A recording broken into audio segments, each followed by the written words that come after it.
Live only on DAZN. He silenced Britain's best. Usyk, the Brit breaker, but now the dynamite is ready to explode. One night, one shot at Undisputed. Usyk versus Dubois 2. July 19th. Buy now at DAZN.com/boxing. This is Charlie Parsons for the Stomping Ground ex-Matchroom Boxing, ex-DAZN Boxing. Ex? Well, you left, have you? No. Well, I've not left Matchroom, have I? Are you working for Matchroom this week? I am working for Matchroom this week. I only found that out yesterday. Game's fucking I wasn't gone, happy. mate. You weren't but happy? I was like, no, Frank said, yeah, Charlie, because Jamie Ward's on holiday, so Charlie Parsons is working for us this week. I was like, what? But, you know. Were you not impressed by the performance when you've got Manchester? the centre parting curtains, what can you say? You actually managed to say it this time. Are we not feeling it? It needs a bit of product, but actually I don't is think not centre parting circles. It's not centre. It's not side. It's kind of... Yeah, so it's one or the other, mate. You can't have a centre park. If I show you it with a bit of product in it, and then you might think it's got a bit of kind of... You might think I don't want to look at pictures. No? Can I just...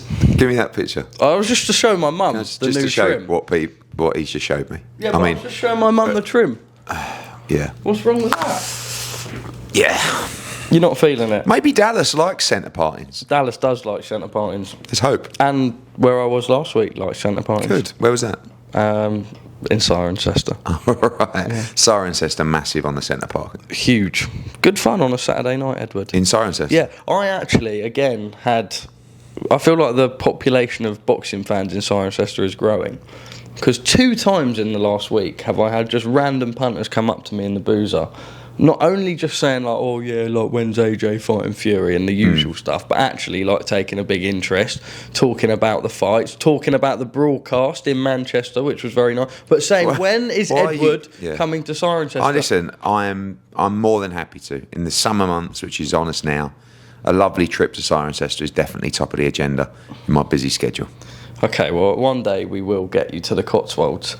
We're here in Dallas, kind of. The area is home to the Cowboys. I went on a 5k run. There's no one here. There will be Saturday. Yeah, it's a brilliant partnership we got with Dallas Cowboys, Sean and the guys at Matchroom Boxing. We've worked with them for a number of years now across, obviously, Canelo against Billy Joe. Even before that, Jesse Vargas against Mikey Garcia. And they've got this wonderful facility, the Star, which holds, 12, 13,000. And we'll have well over 10,000 in there on Saturday. And it's a big, big crowd. I feel like this is a big breakout fight for Bam. Bam is already established himself as a pound-for-pound star. And now he's getting the rewards of those headline events. Don't forget, we're not in San Antonio, which is his home city. We're up by Dallas, and it's a massive crowd. And I think a really tough fight. I think the toughest fight for Bam in the division. Cafu comes obviously with a world championship, but with a lot of, I was going to say spunk, but a lot of spring in his step. And I think they really fancy the job. So obviously there's the talk of Bam against Puma, which is can be a little bit distracting. So you worry about that. But a great fight city and a massive crowd on Saturday. Well, let's talk, I suppose, specifically on that, because we were at the signing yesterday, and the turnout for what was a Tuesday mid-afternoon, we initially turned up, queues going around the corners. People are really out for him, and like you say, it's not in San Antonio. Do you know what? It's really pleasing, if I'm honest, because we went to San Antonio quite a while ago now and did a decent crowd, but it was in quite a small arena. Then we went to Phoenix, and he did a really good crowd against Sonny Edwards, and a much bigger crowd against Gallo Estrada. But obviously Estrada's a draw as well. So for this fight, Bam's now, rightfully so, making a lot of money. So you need to really make sure that the viewership's good, which we know it is, but also the bums on seats are rapidly improving. And this was the big test for Bam, going back to Texas, but not really in his home city either. And he's doing a huge number. Like, there's not many fighters in American boxing that will sell over 10,000 tickets. Boots is one of them. Shakur's another one. And Bam as well. And this is a big, big fight for him. Very, very dangerous fight. Oh, you mentioned, obviously, that fight that's been announced for November time. Was that just another kind of one of those ones that just sometimes get springed out there, or did you know they were going to announce it? It was because this is a dangerous fight. Look, in an ideal world, you'd always wait till after the fight. You know how His Excellency works. He wanted to make the fight, and I was like, any chance you could just announce on Monday? No, we're announcing a full card. So we had to do it. Robert Garcia and Bam chose not to attend the press conference, quite rightfully so. I mean, it was 8 days before his fight in a different city. And the focus has to be on Cafu. I think style-wise, this is a much more difficult fight than Puma. Puma is all action. It's a war. But this is a very tricky fight against a, sometimes awkward, big puncher. And he's got to be focused on this, which he is. But if he comes through this, obviously November 22nd, he'll be making his Riyadh season ring debut in Saudi Arabia. Katie Taylor, victorious over Amanda Serrano. The three-peat. We saw you dancing with your little hat on. Yeah. A special night for you as always. Yeah, it was amazing. I mean, everyone knows how I feel about Katie Taylor. She's been, for me, one of the most enjoyable journeys I've had in my career. I admire her so much. She's an unbelievable talent. She's a great person. And it was just the clinicalness, if that's even a word, of the performance and the result. Every fight so far between them has just been a back and forward, not messy, because it's just been a war, and people love that. But in every one of those fights, we would say to Katie, all you have to do is go out and box. You beat her easy. And finally, in the third one, she did it. And I thought it was so wide. I mean, I couldn't believe 95. Mark Lyson's card of 95 was just baffling. But listen, fair play to Serrano. She's a great fighter. But Katie was incredible that night. I thought it was one of her best performances in that kind of stage. And to obviously win the trilogy 3-0 was great. And, we'll have to see if she fights again. That's kind of what surprised me watching a fight, because obviously you watch 1 and 2 and they're fucking dogfight wars, and you can tell there's times where Katie's almost got the instinct of, right, I should try and just box a little bit here, but just gets caught up to it. Was this a matter of, no, we need to follow a strict game plan? She was supposed to in the first and second fight. You don't want, I mean, I know that fans want those fights, but you can never get a trainer that says, just stand and trade and, be out on your feet for 6 rounds. It's a disaster for someone with the skills of Katie Taylor, but that's what's made her the draw that she is. That's why she made what she made for that fight. So you can't knock it, but when you use your feet, when you control the distance, when you use your hand speed against a fighter like Serrano, and obviously Serrano's up in weight, she's a bit heavier, she's looking to set her feet and throw those big shots. You just outbox her, and that's what she did in clinical fashion. And I honestly never thought that we would be in a situation where there was no doubt in the result of a fight. I always thought those two would always be 6-4 either way, but that was a shutout. You used the big word "if" there when talking about future fights, etc. At 39, I was just going through her resume earlier, and I kind of just thought, like, she's obviously made an absolute fortune. She's very kind of discreet in that she probably will never even touch 99.9% of that money, and that she lives a very simple life, very happy. What does Katie Taylor do now? Are there fights out there? Yeah, I think she scared me a few years ago when I started talking about retirement, and she sort of put me back in my box. So I never really push it with her, but I just gauge what she says. And over the years, when you've talked about retiring, she's always shut it down so quickly and gone, after the last Serrano fight in Texas, I was sitting in the changing room with her, and I said, it's getting really hard now, isn't it? And she's like, yeah, really hard. Like, I was like, whoa. Okay, I didn't know if we'd even do the trilogy. Yeah. Then she does the trilogy. The only problem with the trilogy is she felt like she'd just gone for a walk in the park. So sometimes when you're out on your feet, when you've had another war, it's like, this is time for me to go. So it's difficult because it was such a great performance and an easy victory that it would lend itself to saying, I've still got a lot in the tank. She is 39. I think as well, that moment to leave is a really important moment, and to leave on that moment with one of the best performances of your career on one of the biggest platforms, biggest paid, whatever you want to say, is a great time to go. And she said in the press conference herself, if I fight again, so I don't know is the answer. I'm not so sure you'll see Katie Taylor in the ring again, but you might. was going to say, sometimes fighters go on also where you kind of want to celebrate on a high and then they kind of chase the fact that, I suppose she'll be a bigger admission than anyone in terms of, right, I've still got it, I haven't got it, maybe as such, but it would be sad for her to go out and go in with a really young, fresh, super talent. Yeah, but she can still beat anyone. I mean, but she's done that before. I mean, when she fought Chantel Cameron, she never had to give Chantel Cameron the fight. She wanted to because she thought it was a great fight. She lost a close decision, then she rematched and beat her and won a close decision. She'll fight anyone. She's done it time and time again. She has no fear of anyone. And pound for pound, although she's 39, you just saw, the performance. But there's very few things to tick off. Yeah, that's what I mean. Like, and you can goad her into fights and stuff like that. But I don't even think that's not the thing anymore. It's like Croke Park. Like, obviously, if that presented itself. But now we're in July. That's not going to be till next April or May. I mean, one thing's for sure. It's very unlikely she'll fight this year. Very unlikely. August is coming up. Time you have 2 or 3 months rest. It's very unlikely. So does she wait until a big Croke Park fight next year? I don't know. I mean, whatever happens, just the greatest of all time. I mean, across all the achievements, all the legacy, from the little girl that walked into the gym to the woman who broke down the barriers with the IOC, to the individual that just smashed through the commercial boundaries of women's boxing and took it, and Friday was a great event. And all of those women on the card, Amanda Serrano's been a great role model as well, really important for women's boxing. But Katie Taylor is the one that all of those people should be thanking, saying, you started this journey for us. And it was great to see all those female fighters coming together. Shakur Stevenson victory, fantastic shutout performance. We've obviously seen you speak and kind of the post-fight press conference, etc. Since then, obviously his bit on Ariel Helwani. We'll discuss 2 things. Initially, the Conor Benn thing, I thought was fantastic.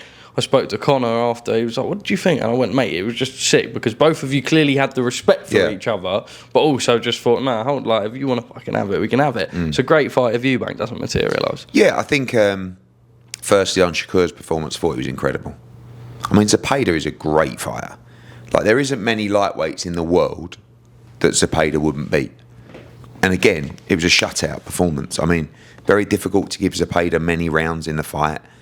And like, if you watch it back, if you know what you're watching and you're sitting ringside and you're watching Shakur on the ropes to this Mexican monster that's trying to walk him down, just throwing bomb after bomb, and he's just like sitting in the shell, just pop shotting, and it was like Shakur is incredible. I just saw he's entered the pound for pound list at number 10. For me, he's already top 5. He's a 3-division world champion at 28 years old. But he's got so many more levels to go to. Now, the Conor Benn fight is never a fight that, I mean, there was a few, he's mentioned it to me before, Shakur, and I know Conor has, and it's like, Shakur is that good that you're going to get the best competitive fights with him probably only when he moves up a couple of divisions. And yes, Shakur's skills are difficult for anyone to match. And I think Conor would even admit himself, I'm not going to match Shakur's skill and IQ. But what I'm going to do is I'm going to go in there and I'm going to be the bigger man and I'm going to beat him up and bully him. A bit like probably what Eubank thought with Conor Benn. So that weight difference really is an equaliser. And Conor's a world-class fighter himself, elite fighter. Shakur is a pound-for-pound fighter at the moment. I like the fight. I really like the fight. And I think those two just gel really well, not just with fighting style, but personality. And I thought, I loved the interview. And Conor's just brilliant at that kind of stuff. Like, but everyone's trying to fight Conor Benn. When I was in New York, Brian Norman, Devin Haney, Teofimo, Ryan Garcia, they all want to fight Conor. So he's in a wonderful position, and we'll just see what happens with this Eubank fight. Shakur's comments regarding kind of signing again with you, with Ariel, for Ariel was, they were both very complimentary. I didn't hear it. I didn't see that of bit. Yourself and the work with Matchroom Boxing. But Shakur said, "Look, all options are open. I'm grateful for Eddie for the opportunity, and I think Eddie's a great guy. I've had a great kind of time with him, but I just have to kind of see what's out there." Yeah, I think that's fair. I mean, that's the whole point of a deal coming to an end. I mean, you always want the fighter to show that loyalty, right? If you've done a good job, and I think I've done a great job for Shakur. It's been quite quick. We had the injury against Joe Cordina. We had myself and my team doing an amazing job with 3 days' notice to bring in Josh Padley and get that fight approved and done. And, that was a brilliant move for Shakur because that would have really set him back. And then obviously he's got a relationship as well with His Excellency, with James Prince, great manager, Josh Dubin, great lawyer. So it's down to them, really. I'm easy. I'd love to continue my relationship with Shakur. I think we can be a huge part of the team and a massive asset. But we have to come up with the options. It's the same with Canelo. We can get on really well. If I don't have the right option for you, why would you stay with me? But if I'm competitive in my options, I would always hope that they would choose me over others because of our relationship, because of the work that I do, and because of how good I am and our team is. So, yeah, it would be great to continue that relationship with Shakur. I like him a lot as a person. I think he's a great fighter. And he'll be here Saturday in Dallas. So, yeah, we'll see. Again, spoke to his advisors and they sort of said, let us know the plan. I'm sure someone else will come in with another plan. And then you weigh up the plan and hopefully choose me. What is the situation with Chris and Conor with the rematch? So just waiting on Eubank. I mean, look, Eubank signed a 2-fight deal. So did we. His time's expired, though, right? No, what for making a decision? Yeah. There's no timing within the contract to make a decision, but there's a commercial timing and common sense from His Excellency. It says it's 10 weeks on Saturday. So we got to get moving. Normally you'd announce a fight somewhere between 10, 9, 8 at max before, and we know the tickets are going to sell very quickly, but there's a big promotion to do. So I think His Excellency has reached out to Eubank and said, are you taking it or not? Because if not, we'll all move on. I mean, Chris is in a really weak position now because the other leverage Chris had was the Canelo Alvarez fight. Now, we all know the only person getting that fight, if Canelo continues after Crawford, is Hamza Shiraz, right? Because he's top of the list now. He's gone out and he's done it. So I don't know what Eubank's going to do. Part of me feels like, and I said this to Frank last night, I'm not sure he'll fight again. Who, Chris? Yeah. Because if you think about it, what is he, 35, 36? Right? He loves his life. He's got, he's got made a nice few quid. He spent, 4 days after that fight in hospital. Maybe he doesn't want to go back. You know that if Eubank fights Conor Benn again, it is going to be an all-out trenches war. Do you want to go through that again? He'll have his family around him. Obviously, everybody was in hospital. Maybe you just don't want to put yourself through that anymore, which is fine. You have to respect that. But just, we know what you signed up for. If you swerve in the fight, swerve the fight. It's not a problem. There are implications if he does swerve the fight. If you've done that rematch clause and he's obviously signed that, there'll be an implication for not taking it, right? Not if you retire.